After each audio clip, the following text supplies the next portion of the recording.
Yo les furios, c'est Léon Brando. Aujourd'hui, on revient sur l'article de BFM TV, un petit peu à charge contre nous, qui parle du coup de l'harcèlement des fans envers les éditeurs.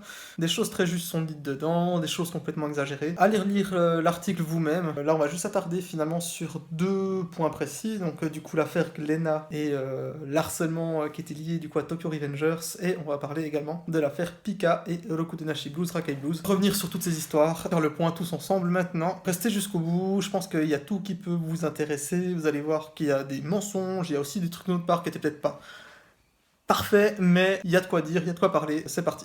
Alors, pour commencer, il faut savoir que l'histoire de Tokyo Revengers, concernant l'histoire de Glenna, déjà ça a commencé tout simplement parce que c'était une période où Glenna traduisait tout. Je sais pas si vous vous rappelez de One Piece, il y a l'époque du début avec Pipo et Sandy pour Usopp et Sanji. Au milieu, ils ont réalisé que c'était une mauvaise idée et du coup, ils ont réédité les tomes avec un petit truc jaune au lieu de blanc pour dire qu'il y a une correction. Mais à partir de l'arc Whole Cake Island, ils sont remis à tout traduire. Whole Cake est devenu tout gâteau. Les commandants sucrés, Suito Commanda, donc c'est de l'anglais en japonais et ça a été traduit aussi. Et on arrivait au drame de Danchien à la place de Katakuri. Bah, il faut savoir que c'était cette même politique pour Tokyo Revengers. Et du coup, le mot Furio ou Bosozoku a été exclu du manga à la base. C'est traduit directement. Mais dans la communication, la CM de l'époque utilisait le terme Furio alors qu'il était banni du livre. Et dans les vidéos qu'elle faisait ou qu'elle participait, pareil, elle se permettait d'utiliser le terme Furio alors qu'il était banni de leur édition. Et ça a commencé avec ça, où ça, on a un petit peu tiqué dessus, on l'a cité deux fois, et du coup deux fois il y a une répétition. Ça c'est parti dans du coup harcèlement, et Ken Bogart en a parlé dans une vidéo, ce qui a amplifié cet effet de harcèlement.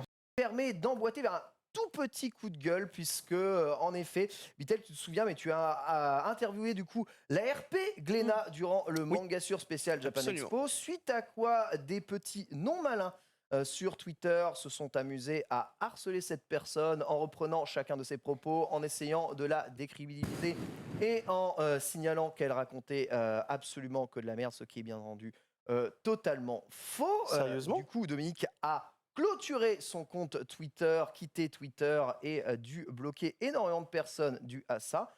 Voilà, encore un exemple de plus s'il en est de la connerie humaine auquel on est obligé de faire face sans arrêt. Donc évidemment, si vous pouviez réfléchir un tout petit peu et avoir un minimum de jugeote avant de vous en D'empathie prendre et aussi. d'empathie What? comme J'étais ça absolument pas au aux courant pour le coup. personnes à l'infini, ce serait bien entendu très très cool. Merci Internet. Cependant, bah, comme était hyper dur avec Glenna, mais surtout le reste, pas forcément pour la CM uniquement, alors c'est elle qui était derrière l'écran, voilà, mais on n'a pas été insultant en quoi, on a commencé à défoncer toutes les choses qui n'allaient pas avec Tokyo Revengers, parce qu'il y avait beaucoup d'autres choses qui n'allaient pas. Plusieurs personnages, lieux, ou quelque chose où le nom est faux. Et pour réponse, c'était genre, bah c'était pas important, tant que l'histoire elle est bien, machin, mais en fait ces persos deviennent importants plus tard, ou le lieu devient important plus tard, donc c'était bête. À ce moment-là, c'est surtout le traducteur du coup qui a commencé à prendre très cher, on l'a pas épargné. En plus des erreurs, il y avait des choses qui étaient un petit peu cons.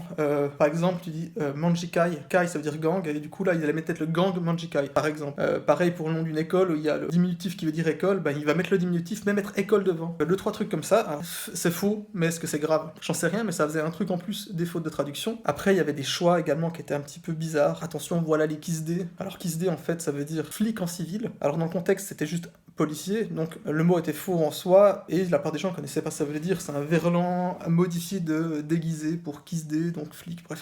Ou Alice Beignet c'était devenu se baquer. Alors bon, on apprend un petit peu de vocabulaire et d'argot, mais c'était pas le but non plus. Donc voilà, tous ces petits trucs-là se sont cumulés, et à chaque fois on a fait des dossiers à charge contre Glénat, avec du coup des choses qui étaient vraies, et puis ben, ils ont bien été embêtés au bout d'un moment avec le mot Bosozoku. Il y a des cases où c'est trop petit pour mettre la définition qu'ils avaient choisie, qui était modifiée deux fois. Au début, c'était, je crois, des gangs avec des motos et des voitures tunées. En soi, c'est pas faux, mais c'est pas approprié. Dans Tokyo Revengers, c'est quasi pas de voiture. Et la seconde fois, c'était gang de motards, qui est une traduction qui est plutôt juste en vrai. Mais là, ils avaient plus la place, donc finalement, c'est devenu Bosozoku avec une astérisque qu'ils auraient pu faire depuis le début. Et comme pour Furio, en fait, ils auraient pu, mais mettre délinquant à la rigueur, et ils ont choisi plutôt mettre Bad Boy. Et déjà, c'est le nom d'un autre manga Furio, donc ça peut porter confusion, et puis surtout, ça fait un petit peu boys band. Donc voilà, en fait, tous ces trucs-là, on les a critiqués à chaque fois. Le seul truc où je dis où on a été peut-être un peu dur, c'est qu'on avait quand même plus ou moins menacé, quand on n'avait plus de réponse, le traducteur, en fait, on a menacé d'aller, pas physiquement ou quoi que ce soit, on avait menacé de remonter les erreurs à Ken Wakui, l'auteur. Voilà, c'est le truc le plus grave qu'on ait fait. Du coup, bon, on a pris, on était traité d'harceleur justement au début, mais finalement, ceux qui sont intéressés au truc, ont vraiment lu le dossier, etc., ben,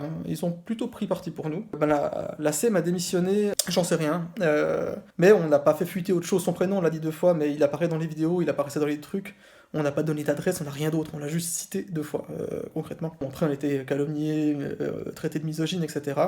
Mais la communauté, finalement, nous l'a plutôt bien rendu. Ils ont réalisé que les choses qu'on a dit étaient justes. Et Glénat, également, ils ont corrigé les tomes. Alors, ils n'ont pas tout corrigé, mais ils ont corrigé, en tout cas, une bonne partie des premiers volumes. Ils ont remis les noms justes, etc. Donc, comme quoi, nos critiques étaient plutôt justes. Voilà. Donc, l'histoire de Glénat, elle est plus ou moins close à partir de ce moment-là. Ils nous avaient bloqué Furugan, mais pas mon compte personnel. On n'a jamais vraiment réchangé ou quoi. On n'a pas non plus trop parlé de Tokyo Revengers après coup. On a continué normal, mais sans revenir sur les tomes ou quoi que ce soit. Peut-être 1 ou 2 fois quand ils ont fait les corrections, pour leur féliciter d'avoir fait les corrections. Et peut-être dire qu'il y en avait d'autres encore à faire, mais globalement, ça s'était plutôt bien, enfin bien terminé. Maintenant, je veux dire, c'était enterré. Cependant, on a commis un deuxième petit truc avec Glénat, c'est pas un truc qui est grave, ça concerne Sanctuary. Très content qu'il soit réédité, l'édition est vraiment de qualité, alors elle est très souple, le papier est très très fin, mais il est pas transparent pour autant, la traduction elle est bonne, il y a 2-3 curiosités, mais elle est bien. Il y a un énorme effort dans le lettrage et dans les décors qui ont été traduits, franchement c'est dingue. Mais cependant, pareil, c'est une édition qui était censée être un peu collector, hein, pareil que Rakai Blues qu'on verra après, et du coup, on avait demandé pour les pages couleur ou bichromie, et mensonge ou très mauvaise communication, ils ont dit que ça n'existe pas en vidéo. Je crois qu'il y avait une question précise. Voilà, est-ce qu'il y aura des pages couleurs? Si oui, combien? Non, là, c'est moi qui invente. Ils veulent savoir la qualité du papier, j'imagine que ce sera la même. Oui, on sera, Evangelion. on sera on est sur Imperfect, donc on sera comme ça. Même Des qualité. pages couleurs, en fait, il n'y a pas de pages couleurs dans la version japonaise, donc du coup, on ne pourra pas vraiment en mettre. Ah, il y en a pas? Non, non, c'est vraiment, en fait 400. Parce qu'en fait, alors pour le coup, Oui. il n'y a pas d'édition perfecte au sens où on Ah, entend dans comme la version japonaise. ah. La version japonaise pour laquelle on a négocié les droits, c'est ce qu'on appelle une wide edition. Et en fait, le tome, c'est un tome qui fait à peu près 400 pages, mais je dirais format Berserk ou format Ranma. Et donc, nous, justement, dans notre proposition, on a dit, on voudrait proposer dans un format plus grand, donc format Perfect Edition 15-21 avec la prix de vente. Et donc, comme il s'agit simplement, on va dire, de schématiser d'une mise à l'échelle de l'ouvrage, mais finalement, on reprend le même contenu, il y avait 400 pages en japonais, on reprend 400 pages en version française, la compatibilisation était plus facile. Et du coup, j'aurais répondu à ceci avec les pages couleurs, systématiquement. Et finalement, ben, il y a couleur et bichromique. Les couleurs, je sais pas si elles étaient possiblement de les avoir, parce que c'était qu'en pré-publication. Il n'y a pas eu de réédition, je crois, avec. Je suis pas sûr de ce que je dis là. Mais le bichromique, c'est la version numérique, donc c'était sûrement... Enfin, c'était très facile à avoir. Et du coup, ben, ils sont revenus en arrière une fois qu'on s'était un peu tous plaints de ça, et ils nous ont dit qu'ils les ont mis. Cependant, petite douille, ils les ont mis que la moitié. C'est des doubles tomes, et il y a que ce qui équivaut au tome 1 sur les deux, où il y a les pages couleurs. Enfin, bichromique du coup, et pas couleur, mais bichromatique pour être même très précis. Donc au final, il y a un juste milieu, on va dire, on n'a pas toutes les pages bichromiques, mais on en a une partie. Et l'édition en soi est géniale et super, du coup, pas trop de problèmes en dehors de ça avec Glénat. J'espère qu'ils vont faire hit. Et sinon, je trouve la qualité de traduction, machin, était très bien. Et voilà, je pense que cette affaire, elle est réglée. Après, si des gens veulent redébattre de Tokyo Revenger, prouver comme quoi on était des connards misogynes, qu'on a fait de doxing de la CM, je prends volontiers les preuves. Voilà, maintenant on va passer à l'étape ensuite, on va passer à Pika et Rakai Blues, où il y a beaucoup plus de choses à dire. Alors, concernant Rakai Blues, Oroku Denashi Blues, ça faisait longtemps que beaucoup de gens attendaient une réédition ou quelque chose à ce niveau-là. Et Pika nous propose ça enfin, ce qui fait que 20 grosses hype, beaucoup d'attentes, et surtout ils annoncent une collection Masterpiece. Donc ça motive les gens, tout le monde est curieux, on en veut en savoir plus. On apprend qu'ils ont pris les droits de la Bunko, donc la version petite, qui est la moins bonne des versions. Il n'y a pas les petits mots de l'auteur, il n'y a pas de page couleur en tout cas, une au début, voilà. Mais apparemment, la Shueisha, les ayants droit, ont proposé la version Kazenban avec page couleur, et ils ne l'ont pas prise. Voilà. Maintenant, ça, c'est que ce qui concerne les pages couleurs. Vous verrez, il y a beaucoup d'autres choses à dire. Pour les pages couleurs, moi, j'ai reçu des messages comme quoi justement ils auraient pu avoir la Kazenban, donc avoir les pages couleurs. Je suis pas le seul, on a un intervenant qui aurait dû intervenir dans le live, où on avait l'ancien traducteur de J'ai lu, qu'on avait fait dessus, qui s'est désisté parce qu'on y a un petit peu dit qu'il fallait pas traîner avec nous, un petit peu de pression, mais qui avait également des preuves. Maintenant, j'ai des messages en DM que je peux pas vous montrer parce que ça nuirait à quelqu'un. Vous me croyez pas. Ces pages couleurs, du coup, moi je les partage de mon côté. Je refais mon édition avec les pages couleurs pour moi, parce que j'aime bien. Les Chinois, eux, ils ont eu une version avec les pages couleurs. On l'a pas. Est-ce que je mens sciemment? Est-ce que Pika vous ment sciemment? À vous de croire qui vous voulez, c'est pas le plus important. C'est la partie émergée, celle que tout le monde voit et celle qui a fait rager le plus de monde. Mais globalement, je trouve que c'est un détail par rapport au reste des choses à dire. Du coup, on a un format qui est bien. Il est plus grand, il est le même format que le Sanctuary ou que l'édition back de Median qui est super. Donc c'est un format qui me plaît bien. Premier truc, ils ont un petit peu modifié de la Bunko, ils ont mis la fresque, la frise à l'arrière qui est très jolie. Moi j'aime beaucoup cette frise, je sais qu'il n'y a pas tout le monde qui aime les frises, moi je l'aime bien. Le travail sur le logo, ça me dérange pas, il est plutôt bien. Comme je vous dis, le format il est bien. Le papier, c'est du papier moyen, c'est pas du papier de luxe, de loin pas. D'où je dis ça, pour ceux qui savent, donc je suis imprimeur, c'est pour ça que j'ai imprimé Tom, j'ai du coup le même papier pour rester dans cette cohérence. Et voilà, c'est pas non plus un papier coûte cher. Donc voilà, l'édition elle est à ce niveau-là, j'ai pas grand chose de plus à dire. Vous voyez aussi sur la partie noire, là ils ont mis 2-3 trucs qui ne sont pas sur la Bunko, des cases. C'est pas mal. Premier gros problème, c'est la première page. La première page, donc, c'est la page couleur. Et la page couleur, elle a été coupée, en fait, croppée sur tous les bords. Et après, on l'avait fait remarquer. Et du coup, certains tomes, comme le 4, que vous pouvez voir, il n'y a pas du tout... pareil, elle est coupée. Mais peut-être que le 5, si je dis pas de bêtises, voilà, le 5, il y a un petit tour blanc. Du coup, l'image est entière. Donc voilà, il y a un effort. Je sais pas s'il a continué après, si c'est... Il me semble qu'il n'a décavé, d'autres pas. Donc c'est dommage. C'est la seule page couleur et en plus elle est rognée. Et elle est rognée de beaucoup, là je vous mets un exemple. Donc ça c'est un problème. Deuxième truc, alors je pense que c'est pour la fresque. C'est un problème que des gens ont rapporté récemment. Il y a genre 20 pages blanches à la fin de certains livres. Je pense que c'est pour que les livres fassent la même taille. Parce que c'est... au niveau de l'impression et du collage, c'est une collure à chaud, c'est une collure thermique. Donc il n'y a pas de question de livret, de cahier où tu dois faire tant de pages. À mon avis c'est pour que le livre soit assez épais pour que la fresque tombe bien. Je pense que c'est ça. Mais dans le premier volume, ils nous avaient fait quelque chose de bien. Alors moi je l'ai refait en plus grand quand j'ai fait le mien. Ils nous ont mis les illustrations, les en-têtes de chapitres sans les textes. C'était super. C'était une très bonne idée. C'était un des trucs où j'avais vraiment complimenté. Cependant, ils ont arrêté. De nouveau, ça, c'est pas un grave problème, vous allez me dire. On s'en fout, il y a du papier en plus. De toute façon, on va pas payer plus cher pour le papier en plus, on paye déjà assez cher, mais le prix ne change pas en fonction de ça, apparemment. Donc, le premier souci, déjà, ça va être le lettrage, je pense. Vous allez voir, il y a du texte qui est complètement décalé dans les bulles. Ça s'améliore un peu avec le temps. Là, je suis pas tout à fait à jour, je ne sais pas si c'est très bien ou pas. Mais c'est déjà un souci. Ensuite, il y a des inversions de bulles, donc un personnage qui a la bulle de l'autre. Dans l'exemple là, c'est pas très grave. Ensuite, il y a des erreurs juste de relecture.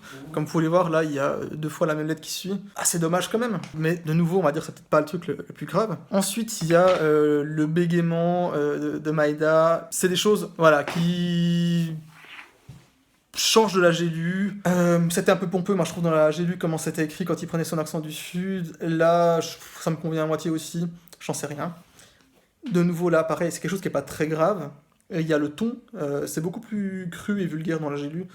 Du coup là, ça fait pas toujours très délinquant quand il parle. De nouveau, à la rigueur, c'est pas très grave, tu vois, ça fait beaucoup de petites choses comme ça qui se cumulent. Mais après, il y a des erreurs de traduction tout court, en fait. Ils ont des choses bien, je veux dire, les jeux de mots, dans la j'ai lu, il y a un personnage qu'ils ont appelé un jeu de mots avec sac à merde. Et en fait, le mec s'appelle Shima Bukuro, et du coup, ils ont fait un jeu de mots avec Shima merde chez Pika. C'est plus cohérent avec le nom du personnage japonais, ils l'ont pas changé. C'est une qualité. Cependant, le club de boxe où Tyson il est, ils se sont trompés dans le nom du club. Et là, je pense pas que c'est la traductrice, en fait, qui a fait faux, à mon avis, c'est l'entreprise derrière qui édite les images, le fond, etc. Et du coup, pareil, après, grosse erreur, Maeda va infiltrer sa propre école parce qu'ils se sont trompés dans les noms, ce qui rend le scénario complètement absurde sur un chapitre, en tout cas complet. Donc voilà, ça fait beaucoup. Ensuite, il y a eu, alors de nouveau, c'est pas leur faute à eux, mais des problèmes au niveau de l'impression. Donc ça, à la limite, vous pouvez ramener normalement votre tome si ça, vous l'avez acheté récemment, et ils peuvent vous le changer. On est beaucoup, en tout cas, à avoir une page qui est très griffée. Ça, c'est un truc qui est sur les plaques offset, c'est de l'impression, un problème de l'imprimeur, mais voilà, ça fait quand même chier et ça se cumule avec tout le reste. Et enfin, dans les pages, les pages ont été coupées. Alors, il y a beaucoup de gens qui disent que ça a été coupé, enfin croppé, vous voyez, il y a une partie qui est dehors. C'est normal qu'il y ait une partie qui est coupée quand on fait un livre, parce qu'on peut pas imprimer en bord de papier, on imprime au-delà et on coupe. Et là, en l'occurrence, les fichiers qu'ils ont reçus, qui sont coupés, de nouveau, je tiens de mes sources de ce que vous voulez, à eux, ils vont peut-être dire que non. Beaucoup de gens pensent que c'est parce qu'ils ont pris le format Bunko et qu'ils l'ont étiré pour faire un format plus grand et que c'est à cause de cette raison-là que ça coupe dedans. En fait, non, c'est que les pages qui auraient été en couleur de base. En fait, le fichier qu'ils ont reçu correspond à la Bunko, est un fichier où les pages couleurs ont été retravaillées depuis une version où ils étaient coupés, entre guillemets, il n'y a pas de débord. Donc forcément, on arrive à ce résultat qui est très très moche. Vous voyez, il y a même des bulles qui chartent. Et du coup, c'est pour ça aussi que le lettrage n'est pas très bien centré, parce qu'ils ont eu peur que ça arrive, du coup, ils sont tout décalés dans les bulles. Donc voilà, l'édition, elle est très chère. Elle est beaucoup plus chère que les autres qui sont là derrière. Je pense du coup à Baki et puis à Sanctuary pour un nombre de pages. Voilà, je vous affiche les stats. Si je sais pas comment faire ça, je vous afficherai un truc. Et du coup, c'est une édition masterpiece avec donc des fautes d'orthographe, des bulles mélangées, des erreurs de traduction et aucun bonus, aucune page couleur. Il n'y a pas non plus cette édition-là, l'édition Buku n'a pas les mots d'auteur, donc il y a vraiment tout, il y a rien. Et puis les seules pages couleur qu'il y a, la seule, elle est coupée un tome sur deux. La seule bonne idée qu'ils avaient eue de mettre les pages de chapitre sans texte en fin dans les pages bonus pour remplir, elle est tombée au bout du tome 2 parce que je sais pas, ils avaient plus envie. Et voilà. Et puis du coup, quelle réponse on a eu à ça? Beaucoup de lâcheté, la fuite majoritairement, et je trouve ça nul à chier, on peut débattre. Ceux qui nous suivent, on dit qu'on le sait bien aussi, Baki, là je l'encense un petit peu, et Sanctuary, j'encense plutôt l'édition, même s'il y a eu une petite escroquerie au niveau des pages couleurs, mais il n'y a pas de problème. Chez Pika, je vous conseille vraiment The Fable et puis Criminel Fiançailles, je leur parle souvent du bien. Il y a des choses bonnes à côté aussi. Et d'autres éditeurs qu'on a, voilà, genre, là chez Kana, vous pouvez voir sur la tranche, ils ont oublié de mettre, c'est pas la même taille parce qu'ils ont oublié de mettre le gras sur le chiffre et sur le nom de l'auteur, et dedans ils ont également inversé des bulles pour le tome 3, et c'est des erreurs, ça a été signalé, ils répondent, ils sont réactifs, il n'y a pas trop de soucis, en fait il a dit tu peux débattre avec, et ils corrigent pour les tomes suivants. Là, c'est du coup, ils communiquent plus sur Twitter parce qu'ils ont peur de se faire défoncer pour des erreurs qui sont les leurs, et pour une édition qui est médiocre et chère, et voilà. Du coup on en est là avec Pika, et du coup voilà pourquoi on a été un peu virulent. Donc voilà, pour conclure, vous avez pu voir qu'il y a en tout cas des fois des très mauvaises communications de la part des éditeurs, plus des fois des problèmes réels, je veux dire qu'on signale. Après, certains peuvent nous reprocher le ton et la forme, je le comprends très bien, mais en fait sinon il n'y a jamais de réponse, même si des fois là en mettant le ton et la forme on n'a pas de réponse avec Pika, mais avec les autres éditeurs, s'ils se mettent à répondre les fois suivantes, on est plus souple, et inversement, s'ils ne répondent pas les fois suivantes, on est plus dur. Il y a plein de gens là qui font des fois des critiques aussi très justifiées, mais vu que ça buzz pas parce qu'ils ont mis un ton très friendly, très amical, et tout ça est dans le vent. Et les éditeurs font pas d'efforts et ils s'en foutent. De toute façon, ils encaissent l'argent, les gens qui continuent de payer, ils payent de plus en plus. Et voilà, enfin, je veux dire, on en est là. Donc, quelquefois, on a fait ça, ça fait un peu bouger les choses. Alors, chez Pika, ça n'a pas fait grand chose, vous avez vu. Il y a quand même, l'édition, elle s'est un peu améliorée quand même. Il y a du mieux, hein, mais c'est pas ça. Encore, enfin, je sais pas, là, comme je vous ai dit, j'ai du retard sur les tomes, donc peut-être que je dis, peut-être c'est de la merde, et peut-être maintenant c'est incroyable, peut-être. Et pour Glénat, il y a une correction. Les gens qui achètent maintenant, ils ont les bons prénoms de personnages, les bons noms de lieux, vocabulaire peut-être plus adapté. Donc, c'est plutôt positif. Voilà. L'article donc de BFM, parce qu'à la base, à cause de ça, je vous explique tout ça, qualifie de quasi-terroriste au niveau des actions, et puis est un petit peu dur. Ça m'a permis de remuer la merde moi aussi, et puis ressortir les choses telles quelles. J'espère que vous y voyez plus clair. Ceux qui aiment pas notre manière de faire, de toute façon, on vous demande pas de vous abonner, on n'est pas forcément là sur Twitter pour se faire des potes non plus. On nous l'ajoute pour parler de ce qu'on aime bien, de la manière dont on a envie. Ça nous réussit plutôt bien, parce qu'à chaque polémique, finalement, on s'en ressort bien, parce que les gens, ils écoutent et ils voient qu'on a raison. Certains disent effectivement en commentaire que la forme n'est pas la meilleure, etc. Et ils ont peut-être raison, qu'il y a des bons éditeurs qui communiquent très bien, qui font du bon boulot, et qui font du boulot et qui communiquent pas ou très mal, et il y en a des qui qui font les deux mal, ils communiquent mal et font de la merde. Et c'est bien dommage. Donc voilà. En plus, à chaque fois, je veux dire, vous pouvez pas payer de plus en plus cher, il y a une inflation de mongol qui sort de nulle part. Bref, voilà, j'espère avoir éclairé un petit peu les situations, j'espère que vous avez compris également à quel point on n'est pas non plus les gros méchants, à quel point les éditeurs ils peuvent mentir, comme on a pu le voir là avec les pages de Sanctuary, vu que c'est le seul truc où j'ai une preuve en vidéo de ces propos-là. Mais voilà, comme quoi ça arrive. Dans tous les cas, c'est vous qui faites marcher les maisons d'édition, faut bien le comprendre. Les mangas, on les paye très cher, concrètement, par rapport au nombre de pages et ce qu'il y a dedans. Quand on paye quelque chose, il faudrait qu'on ait la qualité qui va avec l'argent qu'on a mis, je pense. Et pour savoir la qualité du produit, il faut qu'on l'achète au moins une fois. Donc voilà. Si vous achetez un premier tome et qu'il est médiocre, j'espère que vous aurez le courage de le dire à l'éditeur pour que vous achetiez un produit de meilleure qualité pour les tomes suivants. Bref, investissez votre argent dans les mangas qui vous plaisent, c'est le plus important.